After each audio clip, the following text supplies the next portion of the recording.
복음은 좋은 충고가 아니라 좋은 소식이다. 그렇게 팀 켈러 목사님께서 말씀을 하셨어요. 여러분들이 제가 설교할 때 한 번씩 눈치를 채시는지는 모르겠습니다만은 제가 어떠한 특별한 것은 아니지만은 특정 주제의 말씀을 할 때는 제가 매우 급발진하는 것을 여러분들이 아실 것입니다. 복음은 좋은 충고가 아니라 좋은 소식인데 설교하다 보면 좋은 충고 쪽으로 급발진할 때가 있습니다. 지난주 저의 설교도 좀 제가 생각할 때 많이 급발진한 것 같아요. 그런데 급발진 설교를 하고 나면 제가 주일 내 마음이 불편합니다. 좋은 소식을 전해야 하는데 좋은 충고를 함으로 여러분들도 불편하고 저도 불편하고 그런 때가 어떤 특정 주제를 만나면 제가 그런 것 같아요. 막 이게 흥분이 돼요. 여러분, 그런데 이 복음은 우리에게 인간의 역설적인 상황을 또한 소개하기도 합니다. 이 허버트 맥케이브라는 목사님께서 복음의 이 인간의 역설적 상황에 대해서 이렇게 이야기를 합니다. 만약 당신이 사랑하지 않는다면 죽을 것이요, 당신이 정녕 사랑한다면 죽임을 당할 것이다. 굉장히 역설적이지요. 당신이 사랑할 수 없다면, 사랑하지 않는다면, 이 말은 우리가 지금 포도나무 비유로 이야기하면 열매 맺지 않으면 너희들이 죽는다. 왜요? 농부가 나무로부터 그 가지를 잘라버리기 때문에 죽는다. 그러나 너희가 정녕 사랑한다면, 즉 열매를 많이 맺으면 너희는 죽임을 당하게 될 것이다. 누구로부터? 세상으로부터. 세상의 체제와 맞지 않는 그런 삶을 살기 때문에 너희들은 세상으로부터 죽임을 당할 것이다. 하나님은 우리 인간을 두 종류의 삶으로 만드셨어요. 하나는 사랑하는 삶, 하나는 사랑하지 않는 삶. 이 두 종류의 삶으로 우리를 만드셨는데 두 종류의 삶 결과 모두가 다 죽음입니다. 죽음. 사랑하면서 살아도 죽음이고 사랑하지 않고 살아도 죽음입니다. 다만 두 죽음에 있어서 차이점이 확실합니다.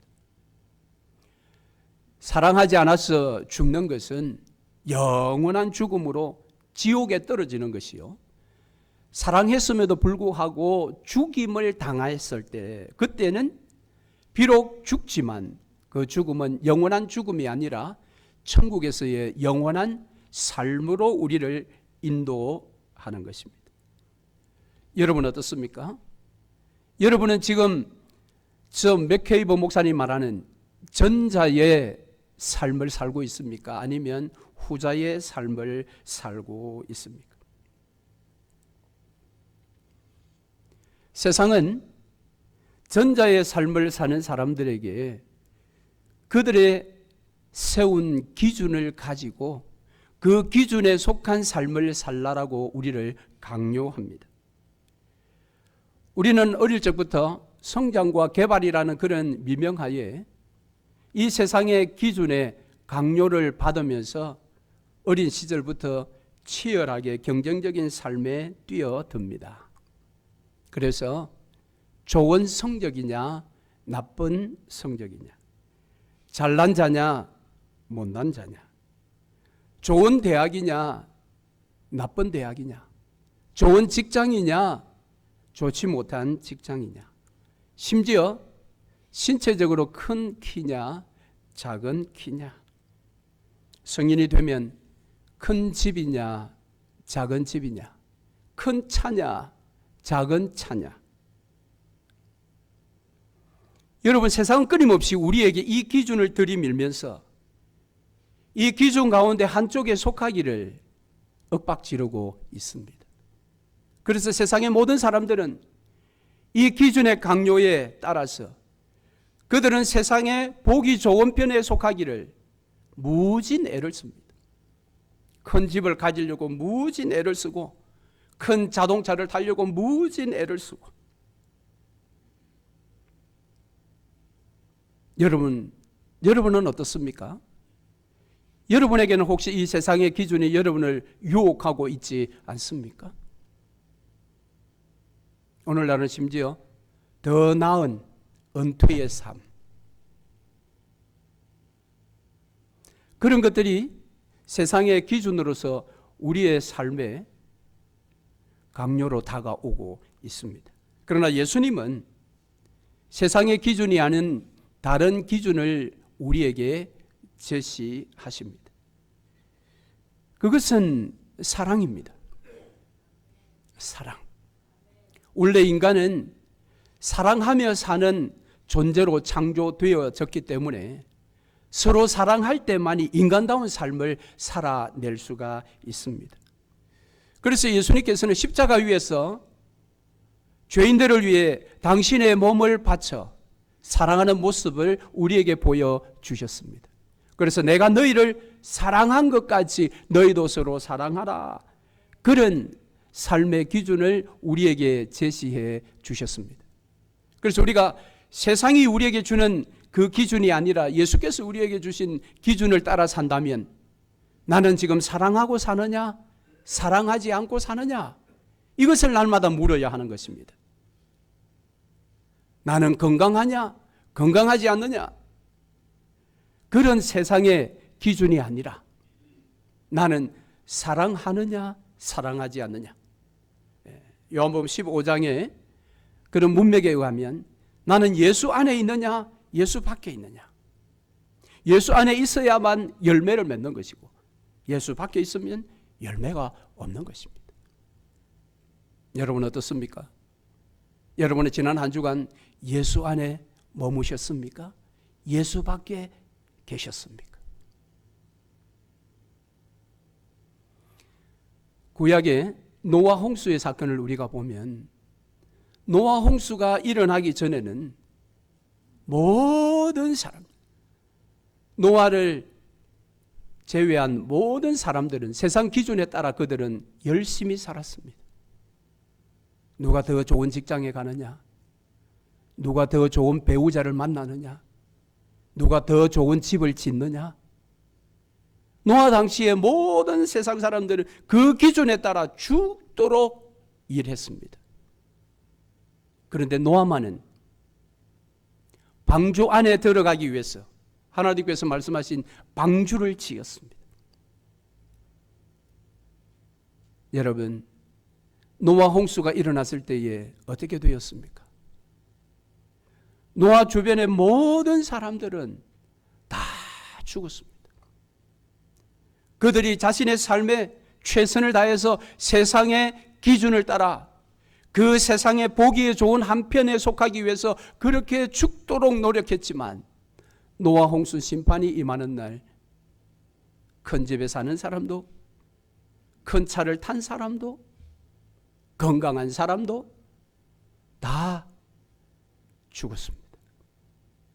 오직 노아와 그의 가족만 살아남은 것입니다. 왜요? 그 가족들은 방주 안에 있었기 때문입니다.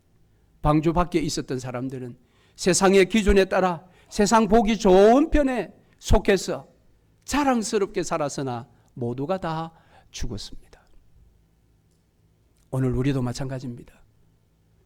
우리도 예수 안에 있지 않으면 머지않은 날 주님이 땅에 다시 오시는 그날, 우리는 노아 당시의 모든 사람들이 물에 빠져서 죽은 것처럼 하나님의 심판에 죽게 될 것입니다. 그러나 예수 안에 들어 있었던 자만이 그 마지막 날에 살아날 것입니다. 할렐루야. 그러므로 우리는 세상의 기준을 따라 사는 것이 아니라 예수께서 우리에게 제시하시는 그 기준에 따라 살아야 합니다. 그 기준은 예수 안에. 그래서 우리는 오늘도 예수 안에서의 삶에 대한 이야기를 함께 살펴보려고 합니다. 지난주 저는 예수 안에 있는 자가 열매를 맺는다라고 말씀을 드렸죠. 그럼 예수 안에 거하는 것이 무엇이냐? 그것은 두 가지라고 이야기했습니다. 하나는 예수께서 주신 말씀을 양식으로 살아가는 자, 그리고 예수께서 가르쳐 주신 주기도를 영적인 호흡으로 삼아서 살아가는 자. 말씀과 이 기도의 삶을 통해서 그는 예수께서 말씀하시는 서로 사랑하라라는 이 계명을 실천할 수 있고 그 실천을 통해서 열매를 맺는다. 이 열매를 통해 두 가지 반응을 우리가 기대할 수가 있습니다. 그것은 지난주 우리가 살펴본 하나님의 반응입니다. 하나님의 반응은 무엇입니까? 하나님의 반응은 영광을 받으시는 것입니다. 하나님의 반응. 그런데 또 하나의 반응이 있습니다. 그것은 세상의 반응입니다. 여러분 오늘 본문을 한번 보시죠. 본문 18절입니다. 세상이 너희를 미워하면, 자, 이런 펜이 있으신 분들은 18절을 동그라미 쳐놓고요. 그리고 8절 말씀, 위에 있는 8절 말씀도 동그라미를 한번 쳐보세요. 거기도 보시면 너희가 열매를 많이 맺으면 내 아버지께서 영광을 받으실 것이다. 자, 열매를 많이 맺으면 두 반응. 하나는 8절에서 아버지의 반응, 하나님의 반응. 또 하나는 18절 세상의 반응입니다. 아버지는 영광을 받으시는 반응을 보이시는 반면에 세상은 우리를 미워하는 반응을 보입니다. 뿐만 아니라 우리를 핍박할 것이다. 그래서 오늘 본문의 말씀을 통해서 세상이 왜 이렇게 반응을 하느냐? 우리가 열매 맺는 것은 세상을 유익하게 하는 삶인데 왜? 사랑이 지배하는 삶을 내가 사는 것은 세상을 유익하게 하는 것이잖아요. 그런데 왜 세상은 이런 악한 반응을 보이는가? 이 악한 반응에 따른 예수님의 우리를 향하신 말씀을 오늘 한번 생각해 보고자 합니다. 자, 세상은 왜 제자들, 예수를 따르는 우리들을 미워하느냐? 아름다운 열매를 맺었는데도 왜 미워하느냐?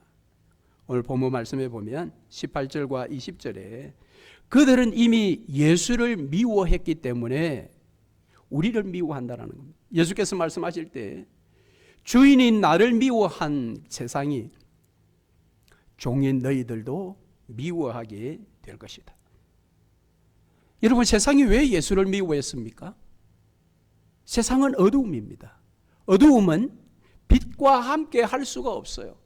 빛이신 예수님과 함께 할 수가 없었습니다. 불의와 의가 함께 할 수 없는 것처럼 정결함과 부정함이 공존할 수 없는 것처럼 세상과 예수는 함께 할 수 없었습니다.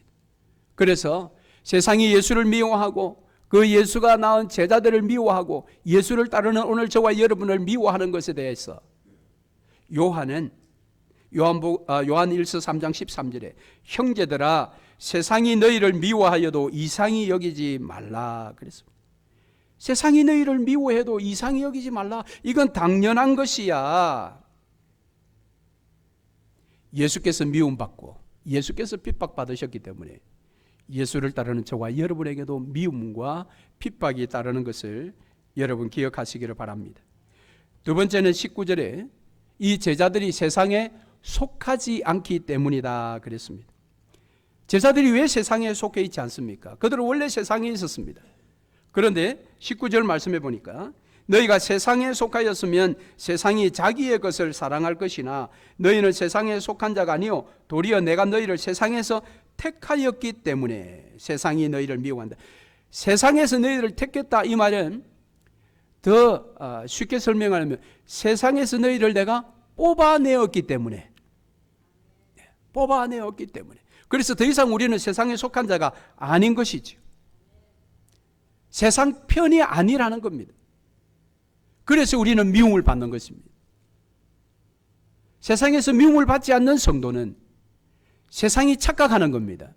너 우리 편이구나. 이해가 되십니까?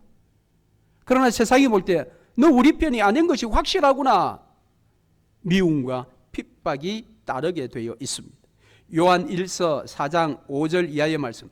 그들은 세상에 속한 고로 세상에 속한 말을 하며 세상이 그들의 말을 듣느니라.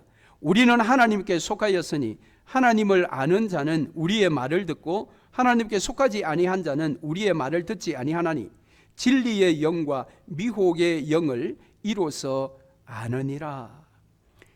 세상에 속한 자는 세상의 말을 하기 때문에 세상이 그 말에 귀를 기울입니다. 그래, 세상에는 그래도 돈이 있어야 돼. 이런 이야기를 하면 세상이 오케이 받아들입니다. 그래, 너도 돈을 더 많이 가지려고 노력해. 그런데 하나님께 속한 자는 예수의 말을 한다라는 것입니다. 예수의 말을. 재물을 우상으로 섬기지 말라라는 예수의 말, 그 말을 세상은 거절하는 것입니다. 그래서 세상은 미혹의 영에 속한 자들이고 제자들과 우리들은 진리의 영에 속한 자들이다. 여러분은 어디에 소속되어 있습니까? 어디에? 세상이냐? 하나님께냐? 그래서 우리는 세상에 속하지 않은 자였기 때문에 그래서 성도의 삶을 나그네 삽니다. 나그네 삽니다. 세 번째는 21절 말씀에 보면 세상이 예수를 보내신 아버지를 모르기 때문에 세상이 왜 예수를 미워하고 예수를 핍박하고 예수를 따르는 자들 미워하고 예수를 따르는 자들을 핍박하느냐? 하나님을 모르기 때문이라는 겁니다. 이것이 영적 무지입니다. 영적 무지. 그래서 예수를 십자가에 못 박은 것입니다. 그러면 나중에 하나님 앞에 그들이 섰을 때 몰랐습니다. 예수가 메시아이신 줄 몰랐습니다. 우리가 자신의 죄를 핑계할 때 가장 쉽게 핑계하는 것이 그거잖아요. 나 몰랐습니다. 그런데 과연 그럴까요? 오늘 본문 22절을 보시죠. 22절에 내가 와서 그들에게 말하지 아니하였더라면 죄가 없었으려니와. 이미 내가 말했다라는 겁니다. 복음에 대해서, 진리에 대해서 이미 다 말씀하셨어요. 24절 말씀해 보면 내가 아무도 못한 일을 그들 중에서 하지 아니하였더라면 그들에게 죄가 없었으려니와. 무엇입니까? 내가 말만 한 것이 아니라 내가 삶으로, 사역으로 복음과 진리를 너희들 가운데 행했다라는 겁니다. 그러니까 너희들이 말도 듣고 또 나의 행함도 보았다라는 겁니다. 듣고 보았기 때문에 너희들이 몰랐습니다, 핑계할 수 없다. 그들은 예수의 말을 들었고 예수의 삶을 보았으나 오히려 오늘 본문 말씀해 보면 그럼에도 불구하고 그들을 미워했다. 24절 끝부분에 그들이 나와 내 아버지를 보았고 또 미워하였도다. 하나님은 시대마다 다양한 방식으로 당신을 사람들에게 계시해 주셨습니다. 구약에는 보면 왕으로, 제사장으로, 선지자로 이 율법을 하나님의 뜻이다라고 그들에게 알려주었습니다. 그러다 때가 참에 말씀 자체이신 예수께서 이 땅에 오시도록 성육신하여 오시도록 하나님께서 보내어 주셨습니다. 그래서 이 땅에 오신 성육신하신 예수, 그들에게 들려주었던 예수, 그들에게 보여주셨던 예수, 그분들은 눈에 보이지 않는 하나님을 볼 수 있는 최고의 기회였습니다. 이토록 하나님은 당신을 예수님을 통해 보여주셨어요. 계시해 주셨어요. 하나님은 결코 계시하시지 않고 책임을 물으시는 그런 무책임한 분이 아니십니다. 그래서 로마서 1장 18절 이하의 말씀에 보면 하나님의 진노가 불의로 진리를 막는 사람들의 모든 경건하지 않음과 불의에 대하여 하늘로부터 나타나나니 이는 하나님을 알만한 것이 그들 속에 보임이라. 하나님께서 이를 그들에게 보이셨느니라. 창세로부터 그의 보이지 아니하는 것들 곧 그의 영원하신 능력과 신성이 그가 만드신 만물에 분명히 보여 알려졌나니 그러므로 그들이 핑계하지 못할지니라. 하나님께서 당신의 보이지 않는 영원한 능력과 신성, 하나님 되심을 그가 창조한 이 우주 만물 가운데 다 보여주셔서 사람으로 하여금 알게 하셨다라는 겁니다. 그렇기 때문에 그들이 몰랐습니다, 핑계할 수 없다. 그럼에도 불구하고 세상은 그 하나님에 대해서 어떤 반응을 보일까요? 이 슬라보의 지책이라는 목사님께서 그들은 자기가 하는 일을 알지 못하나이다라는 제목의 책을 하나 쓰셨는데요. 여러분, 이 책 제목은 예수님께서 십자가에서 이제 매달려 돌아가실 때 7마디 말씀을 하셨는데, 저 말씀은 첫 번째 말씀이죠. 그들에 대한 죄의 용서의 기도, 그 기도를 제목으로 삼아서 책을 썼는데, 이 지책 목사님은 이 책에서 두 가지의 죄를 이야기를 합니다. 하나는 세상이 알지 못하는 죄, 또 하나는 세상이 알려고 하지 않는 죄, 두 가지가 있다. 그런데 이 두 가지의 죄의 경계는 매우 어렵다라는 거죠. 모호하다. 그런데 이 두 가지 죄를 세상이 다 가지고 있는 겁니다. 세상은 알지 못하는 죄 가운데 있을 뿐만 아니라 세상은 알려고 하지 않는 죄가 있다라는 겁니다. 쉽게 말하면 이 창조 만물 가운데 하나님을 보여주셨고 하나님을 알만한 무엇인가 있다라고 할 때 그것을 통해서 진짜 하나님과 예수가 누구이신지를 알아가야 하는데, 알만한 것이 보여주셨지만 그들이 알려고 하지 않았다라는 겁니다. 눈을 감았다라는 겁니다. 오늘 그들이 예수를 보았으나 그들이 예수를 알려고 하지 않고 오히려 미워하는 반응을 보였다. 여러분, 오늘 세상은 여전히 이 두 가지 죄 가운데 있습니다. 세상은 하나님을 알지 못하는 죄 가운데 살아가고 있습니다. 왜? 세상은 여전히 어두움 가운데 있기 때문에. 그러나 2000년 전에 그 어두움 가운데 빛이 왔음에도, 예수께서 오셨음에도 불구하고 세상은 여전히 알려고 하지 않는 죄에 빠져 있습니다. 예수를 알려고 하지 않습니다. 빛을 알려고 하지 않습니다. 진리에 대해서 관심이 없어요. 그것이 세상의 죄라는 겁니다. 그렇기 때문에 세상은 오늘도 여전히 예수를 믿는 자들을 미워합니다. 예수를 믿는 자들을 핍박합니다. 세상은 여전히 교회를 미워합니다. 교회를 핍박하려고 합니다. 그것이 교회가 지금 처해 있는 형편이고 저와 여러분이 처해져 있는 형편입니다. 여러분 어떻습니까? 세상으로부터 여러분 미움을 받으십니까? 세상으로부터 여러분 핍박을 받고 계십니까? 세상은 본질상 예수를 미워하고 제자들과 저와 여러분을 미워하는 정체임을 잊어서는 안 될 것입니다. 세상이 나를 미워하지 않고 세상이 나를 핍박하지 않으면 세상이 지금 문제가 있는 것이 아니라 내 쪽에 문제가 있는 것입니다. 그것을 여러분 우리가 꼭 기억해야 할 것입니다. 그런데 오늘 우리가 세상으로부터 끊임없는 미움과 핍박을 받는다 할지라도 염려할 이유가 없습니다. 오늘 본문에서 예수님께서 바로 아버지께로부터 성령을 내가 보내어 주겠다라고 말씀하십니다. 즉 보혜사 성령님께서 이 땅에 오심으로 그분이 하시는 일을 오늘 본문에서 말씀하셨는데 놀랍게도 예수를 증언하게 될 것이다. 나를 성령 하나님이 증언하게 될 것이다.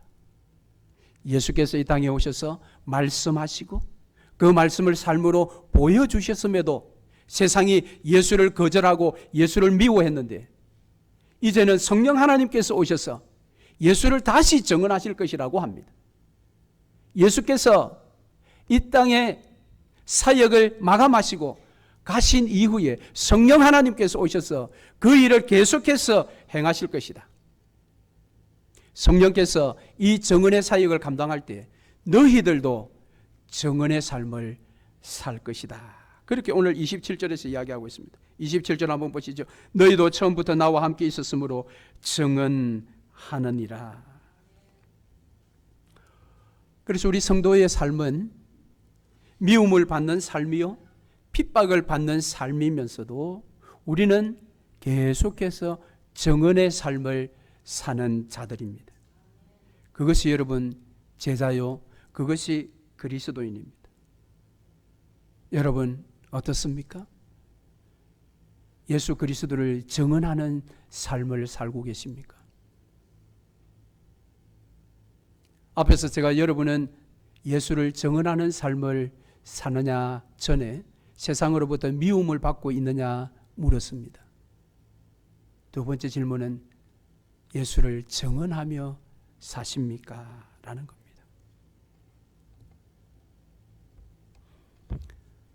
여러분 이것은 우리 그리스도인의 본질입니다. 정체입니다. 시대가 어떠하든 요즘 복음 전도하기가 어렵다고 그러지요. 여러분 요즘 와서 전도하기가 어려웠을까요? 아닙니다. 복음을 세상에 전하는 것은 처음부터 어려웠습니다. 요즘 시대가 어렵다. 우리나라에 처음 복음이 들어왔을 때 얼마나 많은 사람들이 예수 믿는다고 죽었습니까?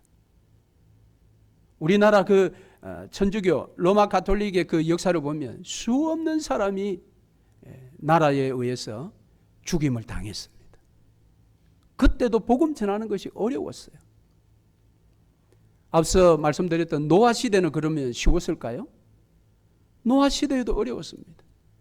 120년 동안 노아는 한 사람도 전도를 못했어요. 그렇지 않나요? 그러니까 노아 시대에도 복음을 전하는 것이 어려웠어요. 그러니까 복음 전하는 것은 원래 어려운 것입니다. 왜?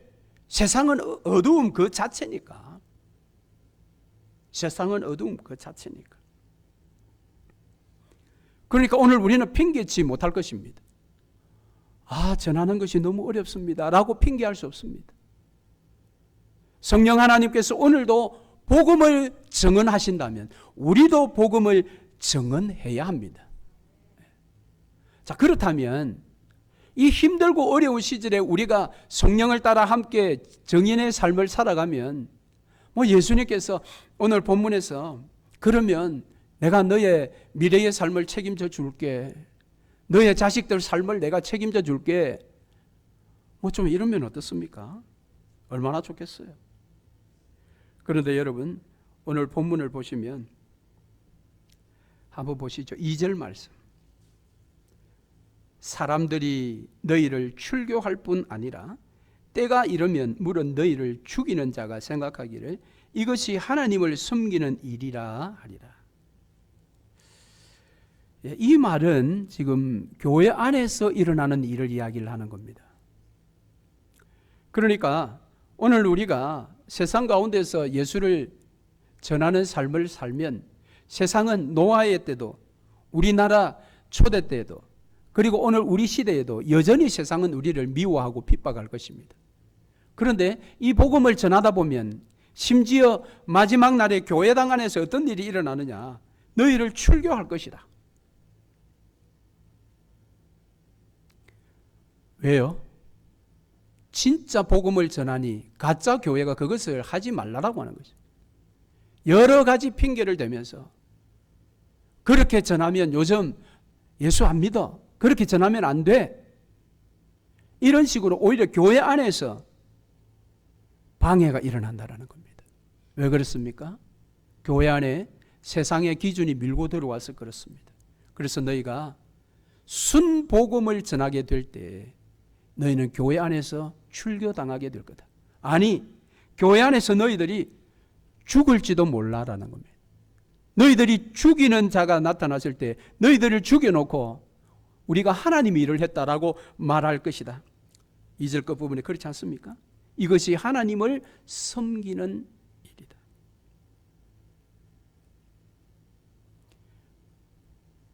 여러분, 그리스도인의 삶은 이렇게 힘들고 어렵습니다. 예수 믿으면 이제 고생은 끝나고 전능하신 하나님께서 내 인생도 책임져 주고 내 가정도 책임져 주고 내 자식들의 삶도 책임져 주고 다 그렇게 할 것이라고 우리는 믿으나 예수 믿는 것은 그런 것이 아니라고 합니다. 물론 예수 잘 믿어서 그런 복을 받지 못하리라라는 법은 없습니다. 그러나 그것이 전부가 아니라는 거예요. 오히려 예수를 잘 믿으면 잘 믿을수록 세상으로부터 미움받을 것이고 세상으로부터 핍박을 받을 것이고 세상으로부터 손가락질 당할 것이고 예수를 잘 믿으면 잘 믿을수록 교회 안에서 오히려 소외당할 것이고 교회 안에서 왕따 당할 것이고 교회 안에서 너희를 죽이려고 달라드는 사람들이 있을 것이다.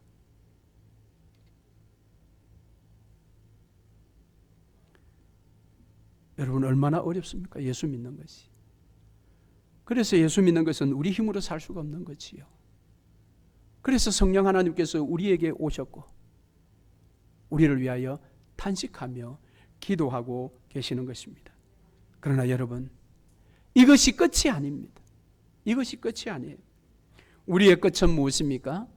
바로 이 요한복음을 기록한 사도 요한이 기록한 요한계시록 마지막에 20장에 가면 이런 말씀이 있습니다. 요한계시록 20장 4절 예수의 증거와 하나님의 말씀을 인하여 목배임을 받은 자의 영혼들과 또 짐승과 그의 우상에게 경배하지도 아니하고 이마와 손에 그의 표를 받지도 아니한 자들이 살아서 그리스도로 더불어 천년 동안 왕노릇 하리로다. 할렐루야.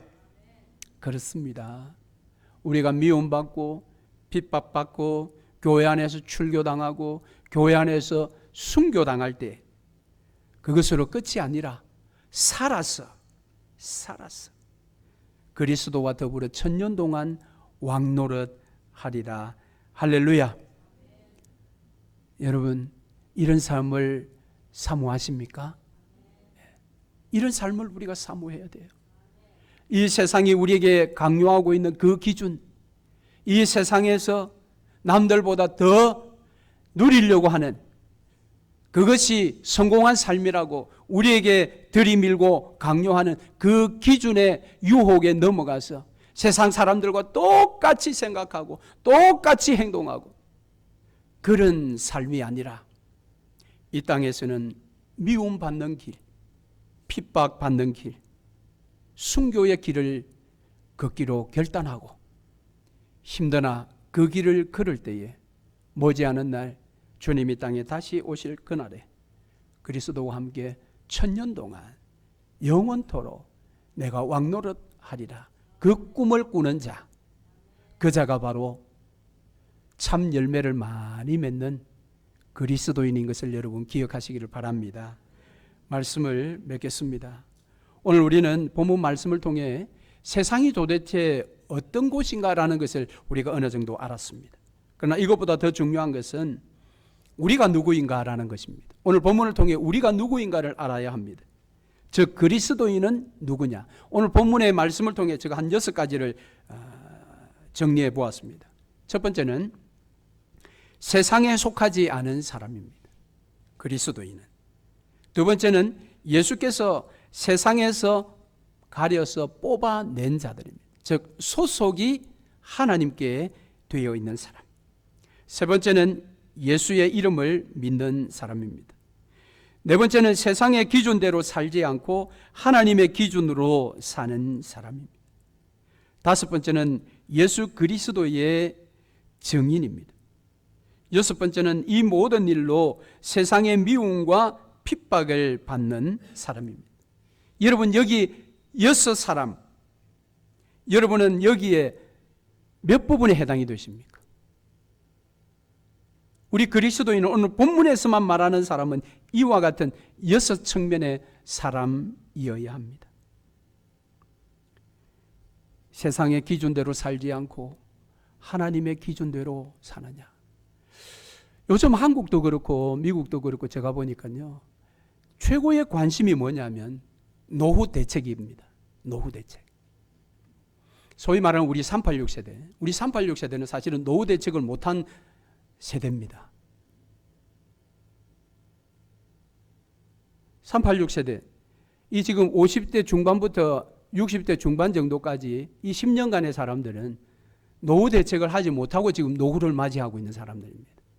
그래서 한국의 방송도 보니까 이 386 세대가 앞으로 이 노후의 삶을 20년, 30년 더 살아야 되는데 은퇴하면 어떻게 살 것인가, 거기에 대한 엄청난 그 보도가 되는 것을 보았습니다. 여러분, 그렇기 때문에 오늘날 세상이 말하는 노후, 안락하고 행복한 노후, 그 노후를 우리에게 제시할 때 대부분 어떤 제시를 하느냐면은 복잡한 이 도시에서 조금 벗어나서 위성도시, 그곳에 전원 주택을 짓고 4-5평 되는 텃밭을 만들어서 거기에 고추 키우고 상추 키우고 가지 키우고 내가 키운 건강한 그런 양식을 내가 먹으면서 노후에 편안하게 사는 것을 지금 세상이 우리에게 제시를 하고 있습니다. 그래서 여행 연습하도록 젊은 사람들에게 주말 농장을 만들어서 가서 한번 해보라는 겁니다. 경험을 먼저 해보라. 여러분, 우리 그리스도인들이 그런 노후를 꿈꾼다면 그 꿈은 버리십시오. 예수 믿는 자들의 노후의 삶은 그런 것이 아닙니다. 그저 노년에 공기 좋은 곳에 가서 내가 키운 양식 가지고 내가 먹고 더 건강하게 10년, 20년 살고 싶다. 아닙니다. 그것은 세상이 우리에게 기준으로 제시하는 유혹입니다. 우리는 주님 앞에 서는 그날까지 예수의 증인된 삶을 살아야 합니다. 어떻게 살까는 각자의 삶의 형편과 처지에 따라 다 다를 것입니다. 그러나 주님 앞에 내가 소망하고 기도하기는 주님, 내가 젊을 때에도 나이 든 때에도 변함없이 내가 건강할 때에도 병들었을 때에도 예수를 증언하는 삶, 그 삶을 내가 살다가 주님 부르심 받게 하소서. 세상이 말하는 것처럼 그 조그만 텃밭 가꾸면서 농사나 짓다가 그래서 늙어서 주님 앞에 가지 않고 예수 전하는 증인의 삶을 살다가 여러분, 우리가 그렇게 가야 되지 않겠습니까? 그런 꿈을 여러분 꾸십시다. 그래서 이번 한 주간도 세상의 기준이 아니라 예수께서 우리에게 제시하시는 기준, 복음 안에서 서로 사랑하는 것, 우리끼리 사랑하며 세상을 사랑하기 위해서 그들에게 복음을 전하고 그런 삶을 사는 복된 한 주간 되시기를 주의 이름으로 축원합니다. 아멘.